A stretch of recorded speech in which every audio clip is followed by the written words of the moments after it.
الحمد لله نحمده ونستعينه ونستغفره ونؤمن به ونتوكل عليه ونعوذ بالله من شرور أنفسنا ومن سيئات أعمالنا من يهد الله فلا مضل له ومن يضلل فلا هادي له أشهد أن لا إله إلا الله وحده لا شريك له وأشهد أن سيدنا ونبينا ومولانا محمدا عبده ورسوله أرسله ربه بالحق بشيرا ونذيرا وداعيا إلى الله بإذنه وسراجا منيرا صلى الله تعالى عليه وعلى آله وصحبه وبارك وسلم تسليما كثيرا أما بعد فأعوذ بالله من الشيطان الرجيم بسم الله الرحمن الرحيم أن اتبع ملة إبراهيم حنيفا وما كان من المشركين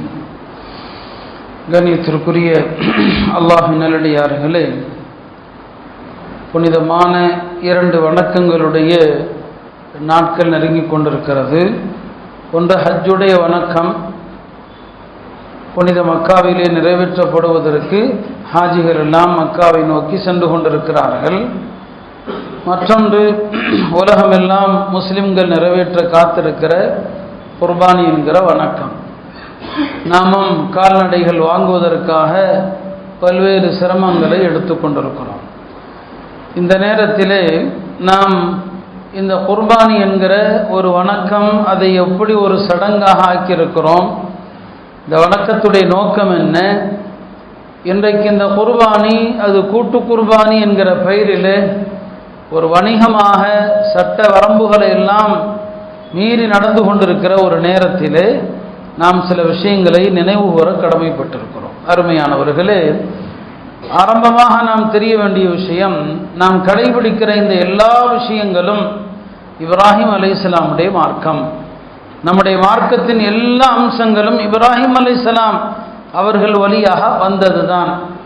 திருமறையிலே பல இடங்களிலே அல்லாஹ் இந்த விஷயத்தை சொல்லுவான். தன்னுடைய நபிஸ்க்கு அல்லாஹ் சொல்லும்போது அனித்தபிஅ மில்லத இப்ராஹீம ஹனீஃபா, நீங்கள் இப்ராஹிம் அலைஹிஸ்ஸலாமுடைய மார்க்கத்தை பின்பற்றுங்கள்.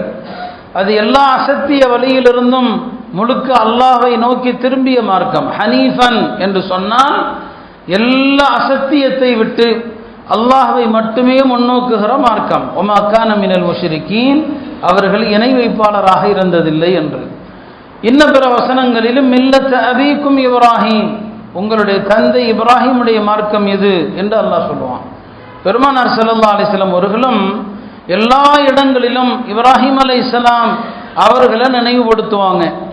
இந்த குர்பானியை பற்றி சஹாபாக்கள் கேட்டாங்க, யா ரசூலல்லாஹ் மா ஹாதிஹில் அவாஹி, இந்த தியாக பிராணிகளை அறுத்து பலியிடுகிறோமே, இது குறித்து என்ன சொல்லுகிறீர்கள் என்று கேட்டான். நபி ஸல்லல்லாஹு அலைஹி வஸல்லம் சொன்னாங்க, சுன்னத்து அபீக்கும், உங்கள் தந்தை இப்ராஹிம் அலைஹிஸ்ஸலாமுடைய வழிமுறைன்னு சொன்னாங்க. ஹஜ்ஜில் அரஃபாவில் இருக்கும்போது சொன்னாங்க, இன்னக்கும் அலா இர்சின் மின் இர்சி அபீக்கும் இப்ராஹிம், இந்த ஹஜ்ஜுடைய வழிமுறைகள், இந்த ஹஜ்ஜினுடைய வழிபாடுகள் இதெல்லாம் வாழையடி வாழையாக இப்ராஹிம் அலைஹிஸ்ஸலாமிடமிருந்து வந்தது என்பதை நபி ஸல்லல்லாஹு அலைஹி வஸல்லம் அவர்கள் அங்கேயும் இப்ராஹிம் அலைஹிஸ்ஸலாமை தான் சொல்லுவாங்க. காலையில் மாலையில் நபி ஸல்லல்லாஹு அலைஹி வஸல்லம் ஓதுகிற எத்தனையோ துஆக்கள்ல பார்த்தீங்கன்னா இப்ராஹிம் அலைஹிஸ்ஸலாமுடைய பேர் இருக்கும். காலையில் ஓதுவாங்க, அஸ்பஹனா அலா ஃபித்ரத்தில் இஸ்லாம் வ கலிமத்தில் இஹ்லாஸ் வ அலா தீனி நபியினா முஹம்மத் வ அலா மில்லத்தி இப்ராஹீம ஹனீஃபன் முஸ்லிமா வ மா கான மினல் முஷ்ரிகீன். காலையில் மாலையில் அம்சைனா அலா ஃபித்ரத்தில் இஸ்லாம். இதுக்கு என்ன அர்த்தம்? காலையில் எழுந்திருக்கும் போதும் இஸ்லாம் என்கிற இயற்கை மார்க்கத்தில் தான் நாங்கள் காலை பொழுதை அடைந்தோம். அஸ்பஹனா அலா ஃபித்ரத்தில் இஸ்லாம் வ கலிமத்தில் இஹ்லாஸ், லா இலாஹ இல்லல்லாஹ் என்கிற கலிமாவோடு தான் முஸ்லீமாக தான் காலையில் எழுந்திருக்கிறோம். ஏன்னா இதை சொல்ல வேண்டிய தேவை இருக்குது. எத்தனை பேர் முஸ்லீமாக இருப்பானா, இஸ்லாத்தை விட்டு வெளியே போயிடுவானா என்கிற அளவுக்கு மதமாற்றங்கள் தொடர்ந்து இர்திதாத் என்கிற இஸ்லாத்தை விட்டு வெளியே போகிற ஒரு படலை நடந்து கொண்டிருக்குது. இப்போ நாம் உறுதிப்படுத்தணும், நான் இஸ்லாத்தை விட்டு வெளியே போகலை, காலையிலும் முஸ்லீமாக தான் இருக்கிறேன், மாலையிலும் முஸ்லீமாக தான் இருக்கிறேன். வாலா தீனி நபியினா முஹம்மதின் ஸல்லல்லாஹு அலைஹி வஸல்லம், எங்கள் நபி முஹம்மதுடைய மார்க்கத்தில் தான் இருக்கிறேன். வாலா மில்லத்தி அபீனா இப்ராஹிம், எங்களுடைய தந்தை இப்ராஹிம் அலைஹிஸ்ஸலாம் எந்த மார்க்கத்தை விட்டு சென்றார்களோ அந்த மார்க்கத்தில் தான் இருக்கிறேன். ஹனீஃபன் முஸ்லிமன் வமா கான மினல் முஷ்ரிகீன். அங்கேயும் நினைவு கூறுகிறோம் இல்லையா? நீங்க குர்பானி பிராணியை அறுக்கிற இடத்துலையும் இப்ராஹிம் அலைஹிஸ்ஸலாமுடைய பேரை சொல்றீங்க. யா அல்லாஹ், இந்த பிராணியை நீ ஏற்றுக்கொள், இதனுடைய நன்மை எங்களுக்கு வழங்கு. முஹம்மது ஸல்லல்லாஹு அலைஹி வஸல்லம் அவர்களுடைய குர்பானை ஏற்றது போல, இப்ராஹிம் அலைஹிஸ்ஸலாமுடைய குர்பானை ஏற்றது போல என்று சொல்லி தான் நீங்க அறுக்கிறீங்க. ஆக எந்த இடத்துலையும் மில்லத்தை இப்ராஹிம் அலைஹிஸ்ஸலாமுடைய மார்க்கம் அப்படிங்கிறத விட்டு நாம வெளியே போகவே முடியாது என்கிற அளவுக்கு அவங்களுடைய வழிமுறையோடு பின்னி பிணைந்ததான் நம்முடைய மார்க்கம். அவங்க அல்லாஹுடைய ஹலீலாக இருந்தாங்க. ஹலீலுக்கு என்ன அர்த்தம்? ஹலீல் என்று சொன்னால் நம்ம தமிழில் சாதாரண நட்புன்னு சொல்லலாம். ஆனால் ஹலீல் என்கிற வார்த்தை எல்லாருக்கும் சொல்லிவிட முடியாது. இவர் அல்லாஹ்வுடைய நண்பர், அல்லாஹ்வுடைய ஹலீல் என்று எல்லாருக்கும் சொல்ல முடியாது. ஹலீல் என்று சொன்னால் அல்லாஹ்வுடைய நினைவு தவிர, அல்லாஹ்வுக்கு அடிபணிவது தவிர வேற எதுவுமே அவங்களுக்கு முன்னால இருக்காது. அல்லாஹ் சொன்னால் அஸ்லிம் அப்படின்னு அல்லாஹ் சொன்னான். அஸ்லம் துலி ரப்பில் ஆலமீன். இப்ராஹிம் சொன்னதான் ரப்புல் ஆலமீனுக்கு நான் அடிபணிந்து விட்டேன். இஸ்லாம்ங்கிற வார்த்தை இப்ராஹிம் அலைஹிஸ்ஸலாமிடமிருந்து தான் இந்த உம்மத்துக்கு வந்தது என்பது ஒரு கருத்தாக இருக்கிறது. இப்போ ஹுல்லத்துனா ஹலீல்னா யாருன்னு சொன்னா, அவங்களுடைய ரத்தத்தில், அவங்களுடைய சதையில், அவங்களுடைய நரம்புல அல்லாஹ்வுடைய பிரியம் என்பது கலந்து போயிடும். அல்லாஹ்வுடைய ஆணை வந்து விட்டது என்று சொன்னால் வேறு எதுவும் அவங்க சிந்திக்க மாட்டாங்க, எந்த சூழ்நிலையும் சிந்திக்க மாட்டாங்க. அவங்க தான் ஹலீல். அல்லாஹ் தன்னுடைய ஹலீலாக அறிவித்தது 2 பேரை மட்டும்தான். ஒன்று இப்ராஹிம் அலைஹிஸ்ஸலாம், இன்னொருவர் நபி ஸல்லல்லாஹு அலைஹி வஸல்லம் அவர்கள். வேறு யாருக்கும் அந்த பேரெண்ணுங்க பொருந்தாது. அப்படியானால் இப்ராஹிம் அலைஹிஸ்ஸலாம் அல்லாஹ்வுக்கு கட்டுப்பட்ட அடியாராக இருந்தார்கள் என்கிற அந்த விஷயத்தை நம்ம பார்க்கணும். இன்னைக்கு நம்முடைய நிலைமை எப்படி இருக்குது? அவங்க பேரில், அவர்களுடைய பேரில் தான் இந்த குர்பானி, இந்த தியாக பெருநாளே அவங்க பேரில் தான். அவங்க பேரில் நடக்கிற இந்த குர்பானியை ஒட்டி நாம் செய்யக்கூடிய தவறுகள், எத்தனை ஏமாற்று வேலைகள், கூட்டு குர்பானியில் நடக்கக்கூடிய அநியாயங்கள், சட்டத்தை மீறுவது. இன்னொரு பக்கம் அந்த வேடிக்கை, காலையில் ஒரு கூட்டம், மாலையில் ஒரு கூட்டம், ஒரு 10 பேர் 20 பேர் வண்டியில் போகிறது, தொழுகையை பற்றிய கவலை இல்லை, எதுவும் கிடையாது. அப்படியே போயிட்டு எங்கேயாவது காடுகள் இருந்தால் பார்த்துட்டு வர்றது. பேர் இப்ராஹிம் அலைஹிஸ்ஸலாமுடைய மார்க்கம், ஆனால் எந்த தீனும் நம்மள்கிட்ட கிடையாது. அப்போ இப்ராஹிம் அலைஹிஸ்ஸலாம் அல்லாஹுடைய எவ்வளவு கட்டுப்படுகிற அடிமையாக இருந்தாங்க. குர்ஆன்ல வேற எந்த நபியையும் விட இப்ராஹிம் அலைஹிஸ்ஸலாமுடைய தன்மைகளை தான் அல்லாஹ் அதிகமாக சொல்லுவான். ஒரு இடத்துல சொல்லுவான் ஹலீமுன், ரொம்ப சகிப்புத்தன்மை. அவ்வாஹுன், அல்லாஹ் சொல்லுவான் எல்லா நேரத்திலும் அல்லாஹ்ட்ட திரும்பக்கூடியவர். முனீபுன் என்று சொல்லுவான். ஷாக்கிரீன், நன்றியாளர் என்று அல்லாஹ் சொல்லுவான். இப்படி இப்ராஹிம் அலைஹிஸ்ஸலாம அவங்க கல்ப சலீம், சுத்தமான உள்ளத்திற்கு சொந்தக்காரர் என்று குர்ஆன் முழுக்க இப்ராஹிம் அலைஹிஸ்ஸலாம அல்லாஹ் என்னென்ன வார்த்தைகளை வர்ணிச்சிருக்கிறான். இன்னைக்கு அந்த கட்டுப்படுகிற தன்மைகள் நம்மிடத்தில் இருக்கிற அல்லாஹ்வுடைய கட்டளைகளை நாம் மதிக்கிறோமா? இப்ராஹிம் அலைஹிஸ்ஸலாம அல்லாஹ் சித்தியக்குங்கிறான். சித்தியக் என்று யாருக்கு சொல்லப்படும் என்பதை நான் முன்பு கூட நான் சொல்லியிருக்கிறேன். உலமாக்கள் சொன்னாங்க, 3 விஷயங்கள் யார்கிட்ட இருக்குதோ அவர் தான் சித்தியக். முதலாவது விஷயம் என்ன? இந்த உலகத்தில் நடக்கிற எந்த விஷயமும் அவருடைய உள்ளத்தை பாதிக்கவே பாதிக்காது, எதுவும் அவரை பாதிக்காது. எந்த இடத்துலையும் எதை கண்டும் பயப்பட மாட்டார். இந்த உலகத்தில் நடக்கிற வெளியுறவு விஷயங்கள், வெளிரங்க விஷயங்கள் அவருடைய உள்ளத்தில் எதையுமே பாதிக்காது. அவருடைய உள்ளத்தில் பாதிப்பை ஏற்படுத்துவது அல்லாஹ்வுடைய வார்த்தைகளும் ரசூலுடைய வார்த்தைகளும் தான். வேற எதுக்கும் அவர் பயப்பட மாட்டார். நாமெல்லாம் வெளி சூழ்நிலைகள் நம்முடைய உள்ளத்தை பாதிக்குது. இந்த உலகத்தில் பாவிகளை கண்டா, பாவத்தை கண்டா, பாவம் செய்கிற மாதிரி நம்மளும் மாறிடுறோம் இல்லையா? தவறான விஷயங்களை கண்டா நாமும் தவறு செய்யக்கூடியவர்களாக மாறிடுறோம். எல்லாரும் தப்பு பண்ணுறாங்க. வியாபாரத்தில் எல்லாரும் பொய் சொல்கிறாங்க, நாமளும் பொய் சொல்கிறோம். எல்லாரும் வட்டி வாங்குறாங்க, நாமளும் வட்டி வாங்குகிறோம். இப்படி வெளியில் நடக்கிற எல்லாரும் செய்கிறாங்க, எல்லாரும் பண்ணுறாங்க, நானும் செய்கிறேன். இப்படி தான் நம்முடைய வாழ்க்கை. யார் அல்லாஹ் சித்தியக்குன்னு சொல்கிறானோ அவர் இந்த வெளியில் உள்ள எந்த விஷயத்தை கண்டும் அவருடைய உள்ளம் மாறாது. இப்ராஹிம் அலைஹிஸ்ஸலாம் 3 வகையான போராட்டத்தை சந்திக்கிறாங்க. ஒன்று தந்தையோடு போராட்டம். முதல்ல அங்கிருந்து தான் பிரச்சனை. வீட்டுக்குள்ள தந்தையோடு போராட்டம். தந்தையே மிரட்டுறாரு மகனை பார்த்து, இதை நீ கைவிடல உன்னை கல்லால் அடிப்பேன் என்று சொல்றார். லஇல்லம் தன்தஹி லஅர்ஜுமன்னக், கல்லால் அடிப்பேன்னு சொல்றாரு இப்ராஹிம் அலைஹிஸ்ஸலாமுடைய தந்தை. அங்க தந்தையோடு போராட்டம். ஏன்னா அவருடைய தந்தையே ஒரு பெரிய இணை வைப்பாளராக அவர் இருக்கிறார், அவர் சிலைகளை தயாரிக்கிறவராக இருக்கிறாரு. தந்தையோடு போராட்டம். இன்னொரு பக்கம் சமூகத்தோடு போராட்டம். ஒட்டுமொத்த சமூகமும் ஷிர்க்ல இருக்குது, ஒட்டுமொத்த சமூகமும் இணை வைப்பில் இருக்குது. ஒரே ஒரு அல்லாஹ்வுடைய ஏகத்துவாதி இப்ராஹிம் அலைஹிஸ்ஸலாம் தான். சமூகம் எதிர்க்குது, எல்லா சிலைகளையும் உடைக்கிறாரு. அப்ப எல்லாருமே ஷிர்க்ல இருக்கிறாங்க, எல்லாம் குஃப்ர்ல இருக்கிறாங்க. இப்ராஹிம் அலைஹிஸ்ஸலாம் அதை கண்டெல்லாம் அறவே பயப்படலை. மூணாவது போராட்டம் என்ன? அரசனோடு போராட்டம். நம்ரூதுங்கிற அரசன் உலகத்தை ஆட்சி செய்த 4 ஆட்சியாளர்கள், அவன் ஒருத்தன். அன்றைக்கு இருந்த உலகத்தை ஆட்சி செய்த ஒரு அரசன், அவனோடு போராட்டம். எந்த போராட்டத்திலையும் அவர் தளரல, அவருடைய உறுதி கொஞ்சமும் குறையல. அவங்க நிலவொழிஞ்சாங்களா? இல்லை. யார் தோத்து போனாங்க? எதிரி தான் தோத்து போனான், எதிரி தான் தோத்து போனான். இன்றைக்கு அதான் பலஸ்தீன்ல நடக்குது, இன்னைக்கு அதான் கஸால நடக்குது. அந்த மக்கள் மீது எத்தனை குண்டு மலைகள் பொழிந்தாலும் சரி, எல்லா வீடுகளையும் தகர்த்து நாசமாக்கினாலும் சரி, அந்த மக்கள் ஈமானம் மட்டும் விடுவதாக இல்லை. ஏன்னா விட மாட்டாங்க. அந்த மக்களை பற்றி ஹதீஸில் சொல்லப்பட்டிருப்பது அப்படி. கியாம நாள் வரை போராடி கொண்டிருக்கிற ஒரு கூட்டம் எங்க இருக்குன்னு கேட்கப்பட்டது. பெருமானார் சொன்னாங்க பைத்துல் மக்திஸை சுற்றின்னு சொன்னாங்க. அதனால நமக்கு இப்படிலாம் இருந்தால் அல்லாஹ் பாதுகாக்கணும். நாம முஸ்லிம்களா இருப்போமான்னு சொல்லவே முடியாது. இங்கே எத்தனையோ பேர் இப்பவே முனாஃபிகா மாறிட்டு இருக்கலாம்.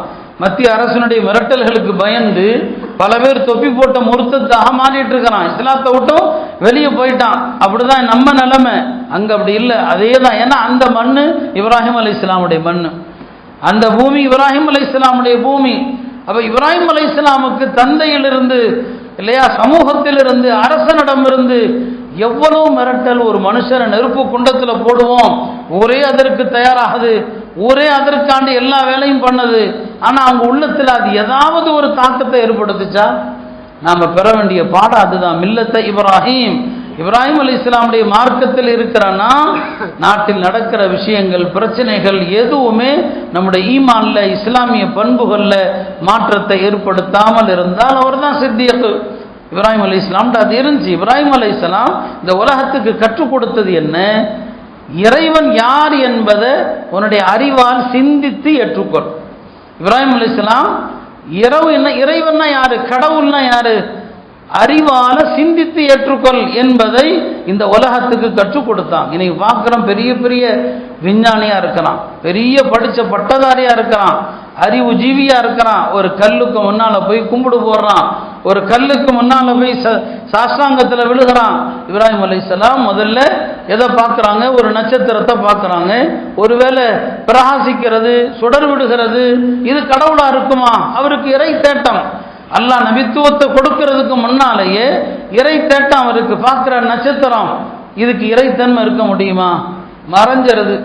சொன்னாரு, மறையக்கூடிய பொருள் கடவுளாக இருக்க முடியாது, மறைந்து விட்டதுன்னு சொல்லி, இல்லையா? நிலவை கண்டாரு, அது கடவுளாக இருக்க முடியுமா? அதுவும் மறைஞ்சு போச்சு. சூரியனை பார்த்தாரு, பெருசா இருக்குது, இது கடவுளாக இருக்க முடியுமா? பிறகுதான் அவருக்கு தோன்றியது, இந்த கண்ணுக்கு தெரிந்து மறைகிற, தோன்றி மறைகிற எதுவுமே கடவுளாக இருக்க தகுதி இல்லை. கடவுளாக யார் இருக்க முடியும்? அதை இறைவனே தான் வழிகாட்ட முடியும், அதை ரப்பு தான் சொல்ல முடியும்.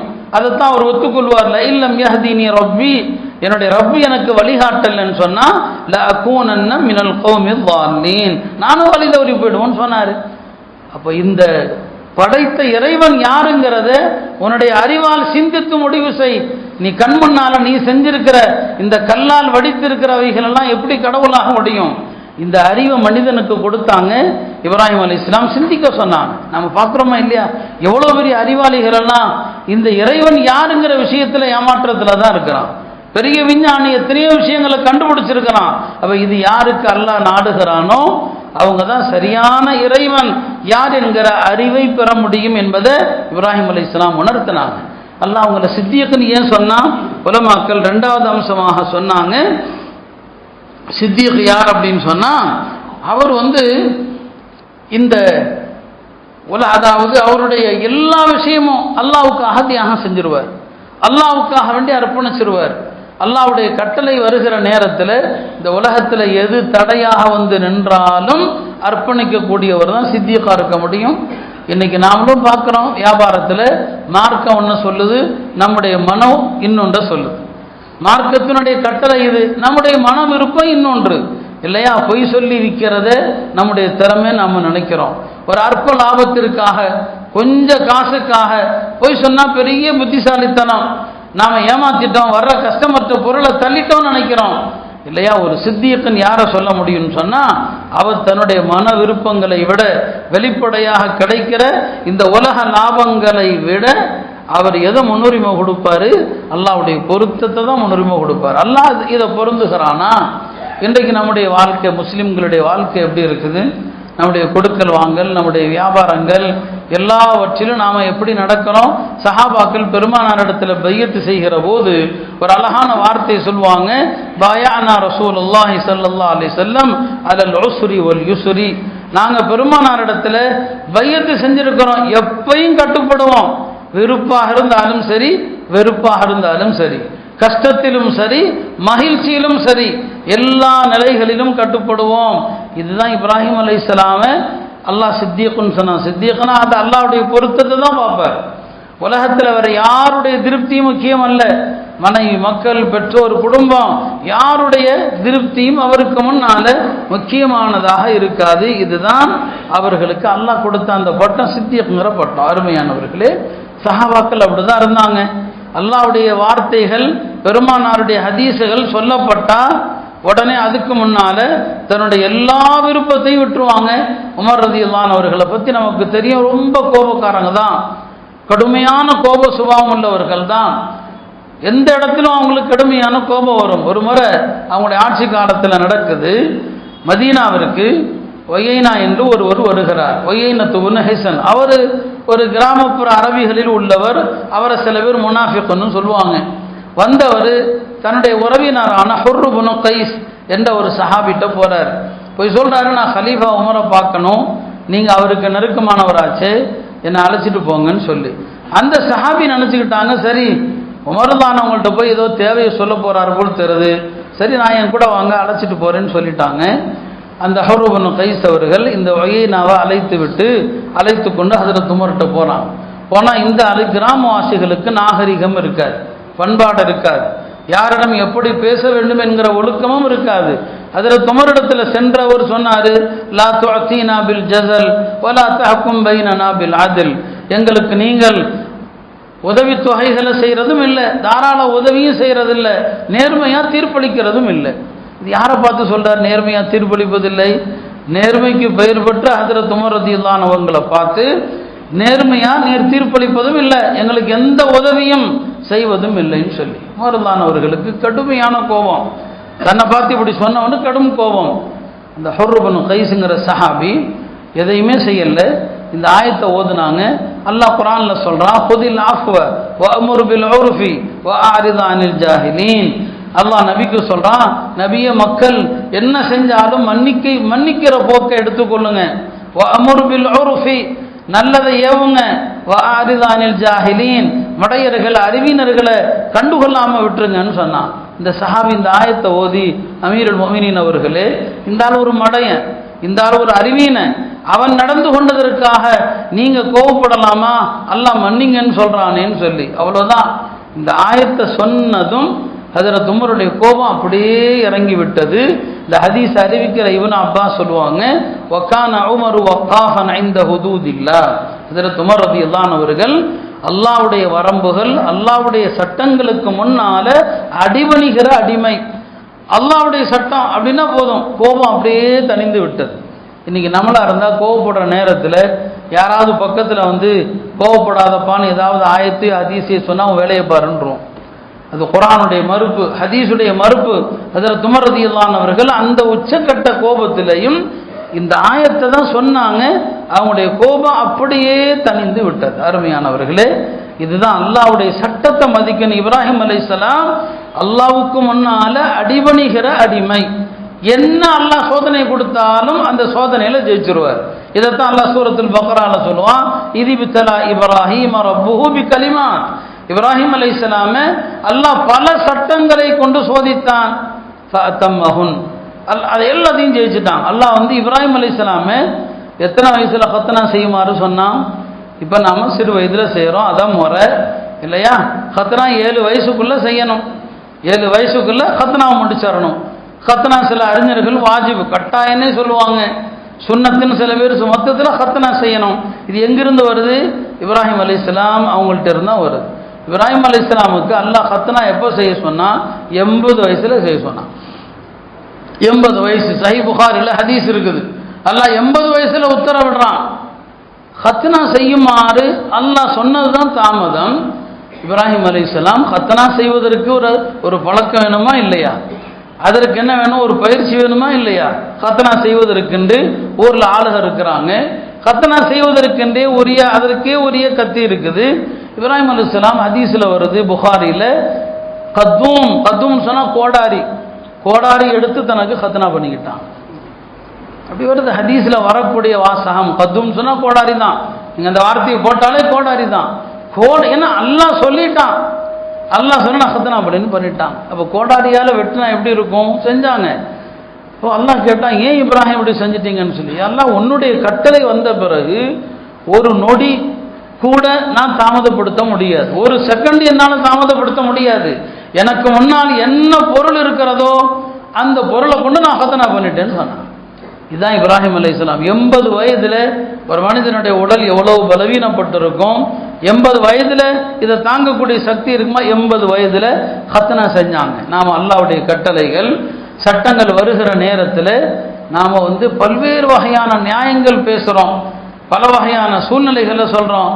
இந்த காலத்தில் அது முடியாது, இந்த காலத்தில் இது முடியாது, இந்த காலத்தில் பார்க்கக்கூடாது, இதெல்லாம் குஃப்ரான பேச்சு தானே. மார்க்கத்தை மறுக்கிறோம். நாம் என்ன குர்பானி கொடுக்குறோம்? அருமையானவர்களே, குர்பானியினுடைய தத்துவத்தை தெரியாமல், அதனுடைய மகத்துவத்தை புரியாமல் நாம் குர்பானி கொடுக்குறோம். இப்ராஹிம் அலைஹிஸ்ஸலாமை என்னதான் சொன்னாலும் சரி, அல்லாஹ் சொல்கிறான், மனைவியை கொண்டு போய் எந்த ஆள் நடமாட்டம் இல்லாத பூமியில் விடுங்க, அல்லாஹ் கொண்டு போயிருங்க. அல்லாஹ் சொன்ன ஹாஜரையும் இஸ்மாயிலையும் கொண்டு வந்து விட்டாங்க. அவங்க அறிவை கொண்டு பேசலை. எல்லாம் அங்கே போய் விட சொல்றியே. நம்ம வந்து நியாய தர்மங்கள் பேசுவோம். அவங்க கேட்கல அல்லாட்ட, ஏன் இங்கே கொண்டு விட சொல்றியா அல்லான்னு சொல்லி விட்டாங்க. அவங்களுடைய மனைவி அப்படிதான் இருந்தாங்க, அவங்களும் கேட்கல. அல்லாவுடைய கட்டளைன்னு சொன்னால் நீங்கள் போகலான்னு சொல்லி கணவரை அனுப்பி வச்சுட்டாங்க. இப்படி அல்லாவுடைய புறத்திலிருந்து எந்த கட்டளை வந்தாலும் அந்த கட்டளையை வெல்லக்கூடியவர்களாக இப்ராஹிம் அலைஹிஸ்ஸலாம் இருந்தாங்க. இது நமக்கு அதைத்தான் கற்றுத்தருகிறது. இப்ராஹிம் அலைஹிஸ்ஸலாமுடைய வாழ்க்கையில் உள்ள ஒரு சில சம்பவங்கள் குர்ஆனில் பல சம்பவங்களை சொல்கிறான். விருந்தினர்களை உபசரிப்பதில் இப்ராஹிம் அலைஹிஸ்ஸலாமை அல்லாஹ் குர்ஆனில் நினைவுபடுத்துகிறான். பெருமானாரை பார்த்து அல்லாஹ் கேட்பா, ஹல் அதாக்க ஹதீஸு லைஃபி இப்ராஹீமல் முக்ரமீன், இப்ராஹிமிடம் வந்த கண்ணியமான விருந்தினர்கள் பற்றி உங்களுக்கு தெரியுமான்னு கேட்குறான். வந்தது மலக்குமார்கள், மனித ரூபத்தில் வந்தாங்க. இப்ராஹிம் அலைஹிஸ்ஸலாம் வீட்டுக்குள்ளே யார் வந்தாலும் உடனே சமைச்சு எதையாவது கொண்டு வந்துடுவாங்க. உடனே கொண்டு வந்துடுவாங்க. குர்ஆன் அப்படி தான் சொல்லுது. உடனே மனைவிட்ட போனாங்க, பொரிச்ச இறைச்சியை கொண்டு வந்தாங்கன்னு சொல்லி. எந்த அளவுக்கு விருந்தோம்பல் அவங்கள்ட்ட இருந்துச்சுன்னா, அவங்க மரண தருவாயில் மலக்குல் மௌத் வருகிறார் இப்ராஹிம் அலைஹிஸ்ஸலாம்கிட்ட. மலக்குல் மௌத் ஒரு மனித ரூபத்தில் தான் வர்றாரு, மலக்காக தன்னை காட்டலை. இப்ராஹிம் அலைஹிஸ்ஸலாமுடைய பழக்கம், உள்ள யார் வந்துட்டாலும் உடனே ஏதாவது கொடுக்கறதுக்கு ஆயத்தம் ஆயிடுவாங்க. மலக்குல் மௌத் வந்து உட்கார்ந்தது, இப்ராஹிம் அலைஹிஸ்ஸலாம் எஞ்சி உட்கார்ந்துட்டான். எஞ்சி மனைவிட்டு கேட்குறாங்க, ஏதாவது சாப்பாடு எடுத்துட்டு வான்னு சொல்லி. வந்ததோ மலக்கு. இப்ராஹிம் அலைஹிஸ்ஸலாம் ஆர்வத்தில் அவரை சாப்பிட சொல்கிறாங்க. மலக்கு சாப்பிட மாட்டார், அவர் சாப்பிடாம இருக்கிறார். இப்ராஹிம் அலைஹிஸ்ஸலாம் எடுத்து அவர் வாயில் திணிக்கிறாங்க.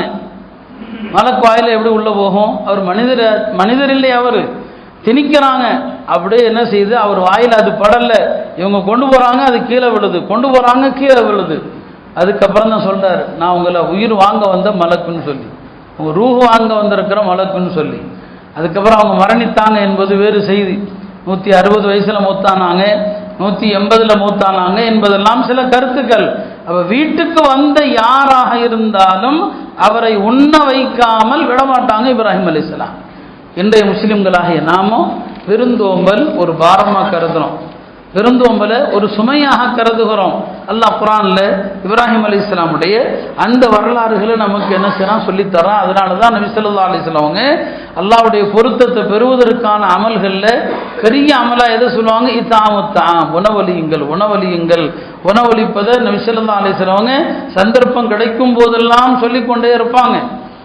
அதனால் அருமையானவர்களே, இப்ராஹிம் அலைஹிஸ்ஸலாமை போல கட்டுப்படுகிற தன்மைக்கு பெயர் தான் இஸ்லாம். கட்டுப்பட்டு நடப்பவருக்கு பேர் தான் முஸ்லிம். இன்றைக்கு நம்முடைய வாழ்க்கையில் அது போன்ற எத்தனை விஷயங்கள் நம்மள்கிட்ட இஸ்லாம் இருக்குது, எதுவுமே நம்மள்கிட்ட இல்லை. குறிப்பாக வியாபாரங்கள், எல்லா வியாபாரம் கொடுக்கல் வாங்கலிலும் ஏதாவது ஒரு ரூபத்தில் வட்டி வருது.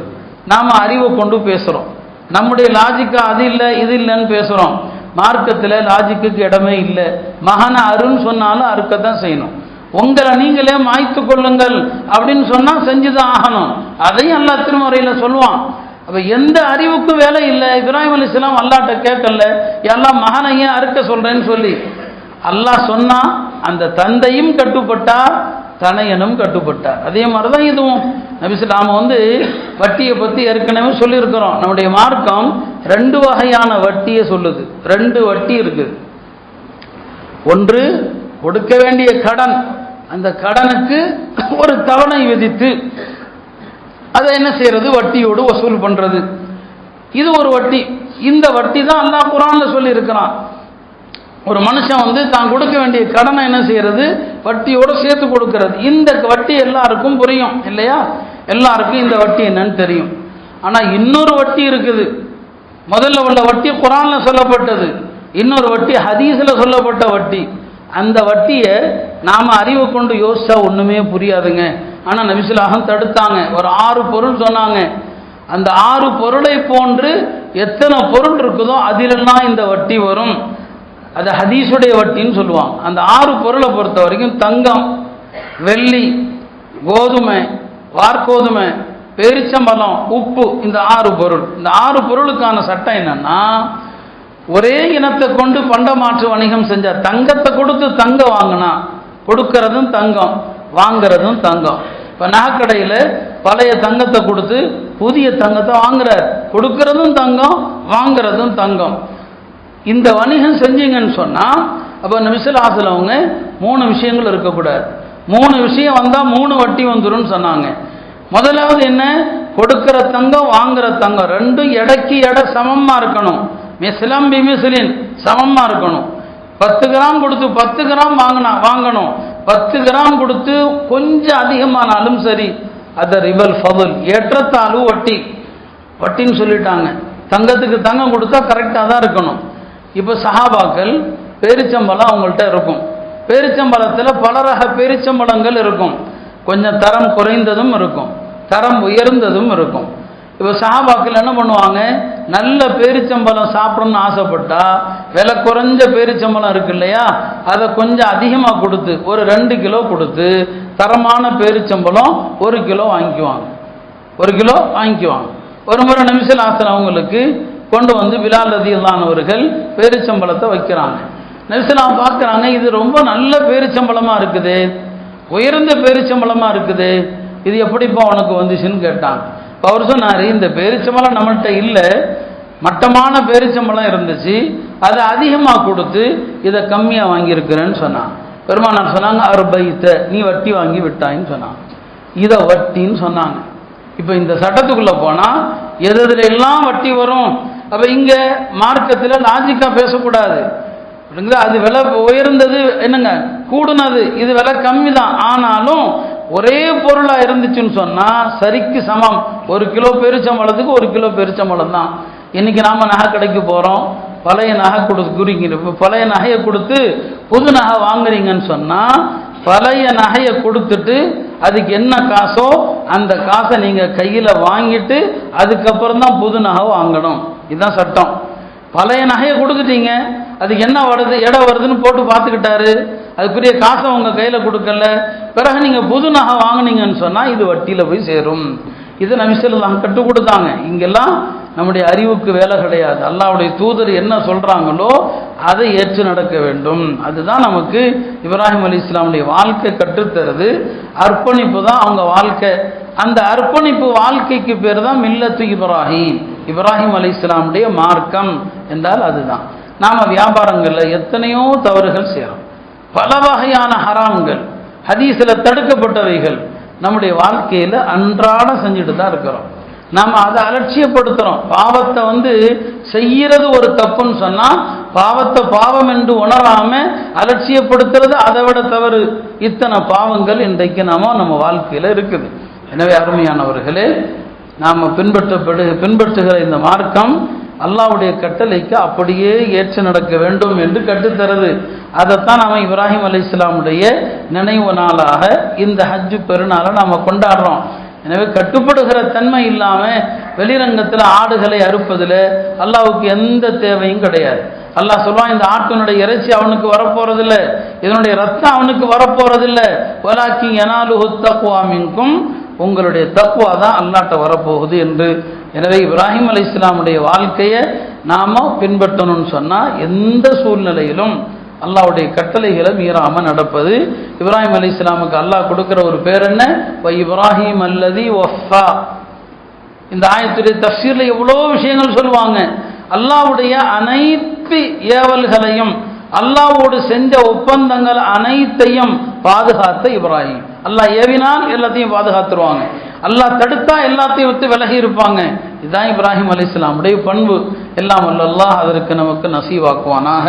அருமையானவர்களே, வரக்கூடிய புதன் மாலை பிறை பார்க்க வேண்டிய நாள் புதன்கிழமை. நம்முடைய காலண்டர் படி இந்த தில்காதா பிறை 29 அன்று மாலை பிறை தெரிந்தால் வியாழக்கிழமை முதல் தில்ஹிஜ்ஜாவுடைய மாதம் ஆரம்பமாகிறது.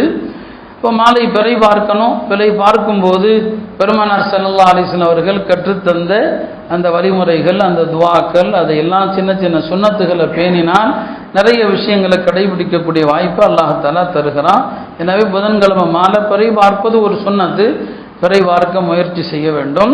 ஒருவேளை அன்றைக்கு பிறை அறிவிக்கப்பட்டுடுச்சு, பிறை தெரிஞ்சிருச்சுன்னு சொன்னால் யார் குர்பானி கொடுக்க விரும்புகிறாங்களோ, குர்பானி கொடுக்க நாடுறாங்களோ, யார் மீது குர்பானி கடமையோ அவர்கள் துல்ஹிஜ்ஜா பிறை தெரிந்ததிலிருந்து அவருடைய பிராணியை அறுக்கிற வரைக்கும் தன்னுடைய உடம்பில் உள்ள எந்த முடியை நீக்காம நகங்களை வெட்டாமல் இருப்பது முஸ்தஹப். செஞ்சுட்டா பாவம் அல்ல, சட்டம் என்ன சொல்லுது? முஸ்தஹப். வெட்டாமல் இருக்கிறது முஸ்தஹப். அதனால நம்ம அதற்கு முன்னாலேயே நகங்கள் எல்லாவற்றையும் வெட்டி இந்த 10 நாளும் ஹாஜிகள் எப்படி இருக்கிறாங்களோ அது மாதிரி நடந்து கொள்வது மார்க்க விரும்பக்கூடிய ஒரு அமலாக இருக்கிறது. இது முதல் விஷயம். இரண்டாவது, துல்ஹஜ்ஜினுடைய 10 நாட்கள், முதல் 10 இருக்கிறது மிக சிறப்புக்குரிய நாட்கள். ஒவ்வொரு ஆண்டும் அந்த ஹதீஸுகளை எல்லாம் சொல்வது நம்முடைய வழக்கம்தான். நபி ஸல்லல்லாஹு அலைஹி வஸல்லம் சொல்லுவாங்க, மாமின் ஐயாமின் அல் அமலு ஸாலிஹு ஃபீஹின் அஹப்பு இலல்லாஹி மின் ஆஷ்ரி தில்ஹிஜ்ஜா. துல்ஹஜ்ஜுடைய அந்த முதல் 10 செய்யப்படுகிற அமல்களை அல்லாஹ் விரும்புகிற மாதிரி வேறு எந்த நாட்களுடைய அமலும் அல்லாஹ்வுக்கு அவ்வளோ பிரியம் கிடையாது. அப்போ துல்ஹஜ்ஜுடைய 10 நாள் அமல்களுக்குரிய நாள். நிறைய அமல்கள். இந்த 10 நாளில் ஒரு குர்ஆனை முடிக்க முயற்சி பண்ணுங்க. இந்த 10 நாளில் அமல்கள் அதிகமாக செய்யுங்க. ஆனால் நான் சொன்ன மாதிரி குர்பானிங்கிற ஒரு வேடிக்கை பொருள் ஆயிட்டதுனால கூட்டம் கூட்டமாக போய் ஆடுகளையும் மாடுகளையும் பார்க்கறது தான் நாம் செய்யக்கூடிய ஒரே அமலை தவிர சொல்லப்போனால் ஃபர்தான வணக்கங்களை கூட விட்டுறது குர்பானிக்கா.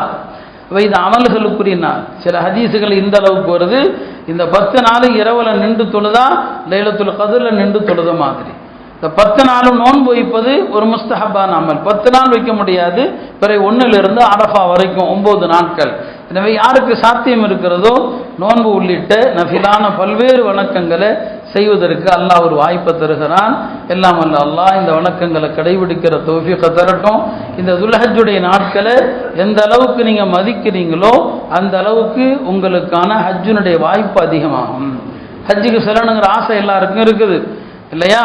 அடுத்த வருஷமே நீங்கள் ஹஜ்ஜுக்கு போகணும்னு சொன்னால் துல்ஹஜ் பிறந்ததுலேருந்து அல்லாஹ்ட்ட உருக்கமா துவா கேளுங்க, எல்லாம் நானும் உன்னுடைய வீட்டுக்கு வரணும், ஹஜ்ஜு செய்யணும்னு சொல்லி. அல்லாஹ் தஆலா அந்த வாய்ப்பை விரைவில் உங்களுக்கு தருவான். அதனால் அதுக்காக வேண்டி இந்த நாட்கள் மதிக்கப்பட வேண்டிய நாட்கள், அல்லாஹ்வுடைய அடையாள சின்னங்களான நாட்கள். இதெல்லாம் குர்ஆன் ஹதீஸில் ரொம்ப சிறப்பித்து கூறப்பட்ட நாட்கள். அதை மதிப்பதற்குரிய தௌஃபீகையும் அல்லாஹ் நமக்கு தந்துருவானாக.